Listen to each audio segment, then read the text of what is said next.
Hi, you guys. My name is Joshua Salazar, and my essay topic is the gender inequality between men and women in Japan versus the gender inequality between men and women in the United States. Since the beginning of time, females were considered fragile, submissive, and weak compared to males, and males seemed to be stronger and better at most things. In the late 1900s and even before that, women did not work or provide money for their families. In fact, it was their husband's responsibility to do so. Back then, a woman's main role was to become a housewife and take care of the family. However, as time passed, women had worked hard in society to gain the recognition and respect as men do. They became independent and became part of the workforce, and as a result, the inequality gap between male and female seemed to be resolved. However, was it actually resolved? Women all over the world still experience some form of gender inequality, and in my essay, I plan to discuss where these inequalities derive from, and according to my research, that these inequalities derive from cultures and beliefs.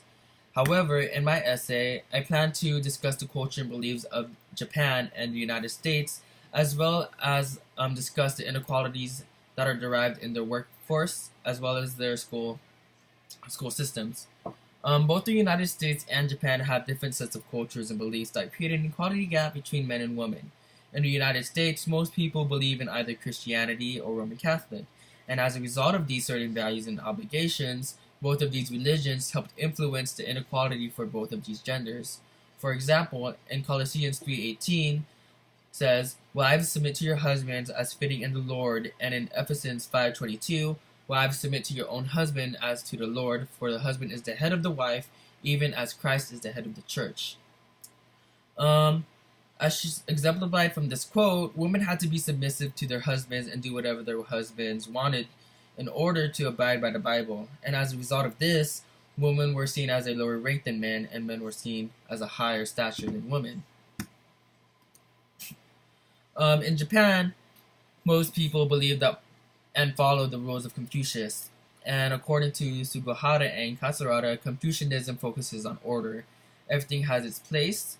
Confucianism view men as excessive, independent, dominant, competitive, confident, and analytical, all of which are needed to head a household and manage a family and state.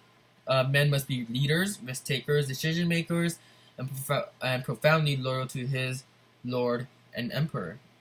Again, according to this quote, the Japanese are influenced by the ideas that men hold power while women don't. Just like the United States, they both hold men as a higher stature than women. In the Confucian view, women are supposed to be dependent on men. Women are expected to marry, produce offerings, and carry to the house.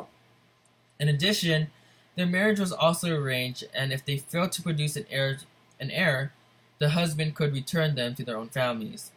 This again illustrates the inequality women have against men, because if men fail to produce an heir, like a woman would do, he isn't neglected and returned to his family. Another belief and cultural inequality we can see is the family structure between the United States and Japan. In a modern Japanese family, a man marries a woman, and the woman will bear an heir to the family. The woman will stay home and become a housewife, and the father will work long hours and be the main source of income. When in public, the wife would call their husbands shujin, which is housemaster, and the husbands would call their wife kunai, which is one who remains inside the home. Again, this illustrates how men in Japan are higher than women. Another inequality that we can see in both the United States and Japan is the working lifestyle these two nations have. In my essay, I'd like to discuss how each of these nations provide different wages for men and women. And in the school system, I'd like to discuss basically the different principles the Japanese teach in their society, as well as the United States in their own society as well. Thank you for watching, and that's what I include in my essay.